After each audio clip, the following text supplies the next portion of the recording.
দেখুন বন্ধুরা, কত দক্ষতার সাথে মাছটি কাটছে।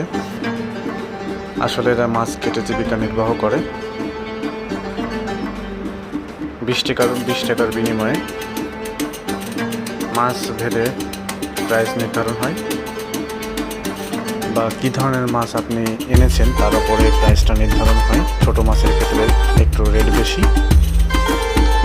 এখানে একটি রুই মাছ কাটানো হচ্ছে 20 টাকার বিনিময়ে। দেখুন কত সুন্দর করে এবং কত তাড়াতাড়ি ফাস্ট মাছটি কেটে ফেলছে হাতের